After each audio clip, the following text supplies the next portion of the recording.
আজকে বৃহস্পতিবারের পুজোটা সকালবেলা করা হয়নি, তার জন্যে ভাবলাম দেরি হয়ে গেল।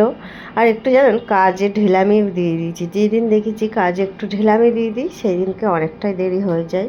আর বৃহস্পতিবারের পুজোটা একটু সময় লাগে, তাই ভাবলাম ধীরে সুস্থে সন্ধেবেলাতেই পুজোটা করে নেব। পুজোটা করে নিই চলুন। আর ঠান্ডাও লেগেছে, গলাটা শুনে বুঝতেই পাচ্ছেন কি জানি এই না, একদিন মনে হচ্ছে যে গা ভারী ভারী লাগছে, একদিন মনে হচ্ছে নাক টাক জাম হয়ে যাচ্ছে, এরকমই লাগছে। চলুন কথা বলতে বলতে আজকে ভেবেছিলাম ঠাকুরগুলোকে সব জামা কাপড় চেঞ্জ করে দেবো, কিন্তু হয়ে উঠলো না।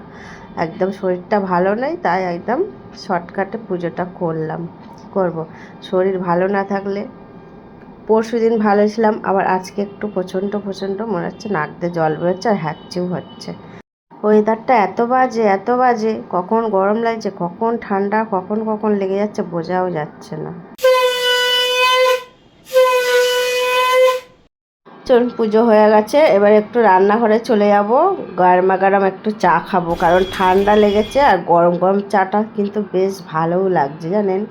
দেখবেন ঠান্ডা লাগলে একটু গরম গরম চা, একটু আদা হলে ভালো হতো, কিন্তু আদার গন্ধটা আমার সেরকম একটা ভালো লাগে না, তাই একটা এলাচ দিলাম। এলাচ চাটা আমার খুব ভালো লাগে, তার জন্য একটু দুধ চা করে নিলাম। চলুন চা খেতে খেতে তখন গোপালকে পরে সব চা খেয়ে তারপরে ভোগ দিয়েছি। চলুন, আর ঠান্ডা লেগেছে, এমন নাকের মধ্যে সুসুর করছে। চলুন এখন চা খেতে খেতে একটু আড্ডা দিই। চলো, ঠান্ডাও লেগেছে আর হ্যাঁচি হয়ে যাচ্ছে, তাই জন্য গরম গরম চা খাবো। খেতে খেতে একটু রাত্রির যে রান্নার চিন্তা ভাবনাটা করে নিই।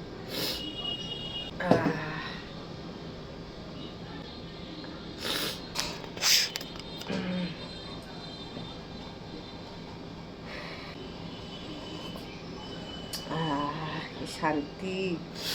ঠান্ডা লাগলে মনে হয় কি বলেন তো, ঠান্ডাটা লাগলে মনে হয় কি বলেন তো, গরম গরম শুধু চা খেয়ে যায়।